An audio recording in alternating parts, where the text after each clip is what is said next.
பஞ்சு முறுக்கு மந்த்ரா கடலை எண்ணெயில நானே பண்ணுது. ஒரு சேலஞ்ச், உங்களால இந்த மாதிரி முறுக்கு செய்ய முடியுமா? மந்த்ரா கடலை எண்ணெயில முறுக்கு செஞ்சு பாருங்க.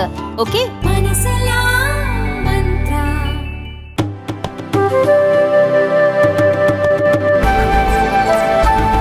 இருக்கக்கூடிய இந்த ஆர்ப்பாட்டம் போராட்டம் என்பது டெல்லியின் காதுகளில் விழுந்த அரசின் அடித்தளத்தை அசைக்கும் என்பதில் எனக்கு அசைக்க முடியாத நம்பிக்கை இருக்கிறது.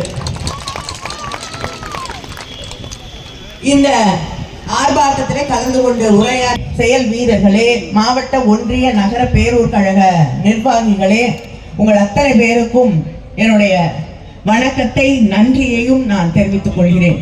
நின்று கொண்டு நம்முடைய கழகத்தின் தலைவர் அவர்களின் ஆணைக்கு இணங்க அந்த போராட்டத்தை முன்னெடுத்து நின்று கொண்டிருக்கக்கூடிய பாராட்டப்பட வேண்டியது. அதே நேரத்திலே ஆளும் கட்சியாக இருந்தாலும் எதிர்கட்சியாக இருந்தாலும் திராவிட முன்னேற்ற கழகத்தின் போர் குணத்தை, போராட்ட குணத்தை யாரும் சில நாட்களுக்கு முன்னால் ஒன்றிய நிதி அமைச்சர் நிர்மலா சீதாராமன் அவர்கள் பட்ஜெட்டை படித்தார். பீகார், ஆந்திர பிரதேசோடைய, ஆந்திராவுடைய சட்டமன்றங்களிலே ஒருவேளை நின்று கொண்டு அந்த பட்ஜெட்டை கேட்டுக்கொண்டிருக்கிறோமா என்று தெரியாத அளவு 2 மாநிலங்கள் மட்டுமே இந்த நாட்டிலே இருப்பதாக எண்ணிக்கொண்டு அவர்கள் ஒரு பட்ஜெட்டை தயாரித்திருக்கிறார்கள். 2 மாநிலங்களுக்கும், பீகாராக இருக்கட்டும் ஆந்திராவாக இருக்கட்டும், அவர்களுக்கு நிதி அளித்து முதலமைச்சர் அவர்கள் சொல்லி இருப்பது போல பணத்தை அறிவித்திருக்கிறார்கள். வருமா வராதா தெரியாது. எனக்கு தெரிஞ்சு ஒன்றிய அரசாங்கம் அறிவிப்புகளை மட்டுமே செய்யும். அதுக்கப்புறம் என்ன ஆச்சுனே தெரியாது.